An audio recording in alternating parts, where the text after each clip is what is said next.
The European elections are taking place against a backdrop of rising political violence. Authorities have tightened security in several countries following a string of attacks on European leaders and candidates. Europe is struggling with political violence. This incident was an attempt to assassinate Slovakia's Prime Minister last month. In Copenhagen, just 2 days before the European election, a man attacked the Danish Prime Minister on the street. And in Germany, several politicians have been assaulted recently.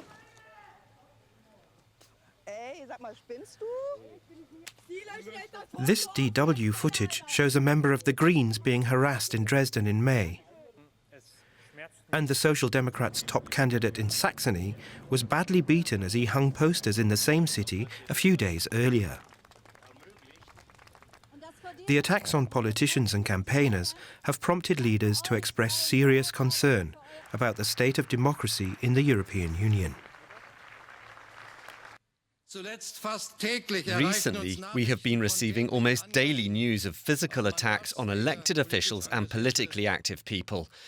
And I must confess that I am deeply concerned about the brutalization of political behavior in our country.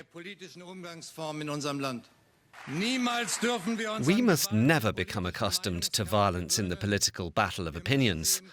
On the contrary, we must outlaw it with the utmost determination. Political experts fear a far-right surge in the European Parliament would add fuel to the tense political atmosphere of recent months. I'm joined now by Kimberly McArthur from the Apolitical Foundation, which is a nonprofit working to improve political leadership, democratic innovation, and also mental well-being in politics. Kimberly, thanks so much for joining us. It seems like politicians at all levels and around the world are more at risk of physical harm. Why do you think that is? Yes, thank you, Marianne, and thank you for having me. So, yes, unfortunately, we are seeing a trend, not just here in Germany or in Europe, of increased political violence. Certainly here in Germany, where we are, political violence has doubled in the last 5 years. And that's to say it's affecting politicians across the political spectrum. So it seems that no one is safe.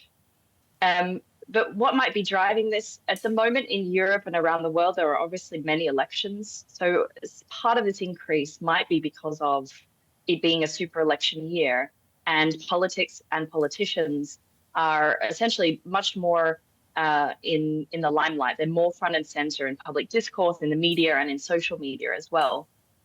But even prior to this election year, we saw this uptick, this increase, as I said, and there is a lot of research and evidence around the impact of effective polarization really driving violence and harassment of politicians. And this is where people increasingly see those with different political attitudes as the enemy. So someone who has a different political view is simply seen as a bad person and very much someone that needs to be taken out of the public realm. One thing I have to say that we continually see and hear in our work is that the expectations of the public of what their political leaders do, what their jobs are actually really different to what politicians' jobs involve. And so this divergence in expectations is driving lower levels of trust, lower levels of confidence, and that is having an impact as well, where citizens believe that politicians should be doing something that they are not. And that causes anger and discontent. And then I have to mention, of course, the role of social media. Social media and technology is not the driver of these problems, but it is certainly amplifying it. And social media provides the most extreme, the most sensational messages, a much wider platform than they normally would have. And what kind of impact do you think this increase in violence, as you say, it's driven maybe by false expectations, spreading hateful messages on social media, but we are seeing an impact surely on political activity in democratic societies. What do you observe? We've seen this in many places, that you have this danger of democratic silencing, essentially where politicians, campaigners don't wish to host public consultations, or they're not interacting as much with citizens because of fear of physical violence. Or we have politicians potentially changing how they might vote in parliaments because of fear of reprisals. And this is something that we've heard anecdotally from political leaders in the UK and several other countries. And that sort of fear goes beyond themselves as individuals, but also to their friends and their families as well. And a lot of the work that we do is about encouraging more people to go into political office. But what we're seeing is this violence sends a really stark message to those people considering going into politics, especially if you're a woman or a person from another group that's underrepresented in political power, who often suffer more of this violence. Many people really question whether going into office is really worth it, if it's worth the threats and the violence, again, to themselves and their family. And that really just narrows the diversity of voices that we have in our politics and in our democracies. You mentioned these threats of violence. I mean, that must put an enormous mental strain on individuals thinking about going into politics. And I know that your organization focuses on mental well-being in politics, and this topic perhaps is not being discussed as much as it should be. Can you tell us about that? Thank you. Yes.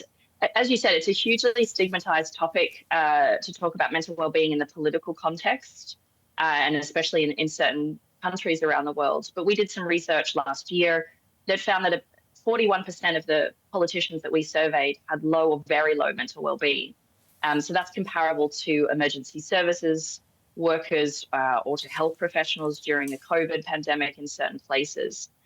And violence and the threat of violence was listed by people that we spoke with and surveyed as one of the main reasons for this. It's causing them increased rates of stress and lower levels of well-being.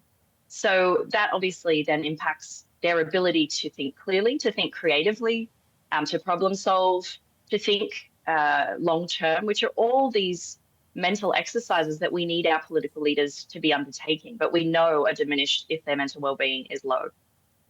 We just have a little bit of time left, so I do want to ask you, what do you think is the solution? Do we need stricter laws or a completely different kind of politics? Sadly, both.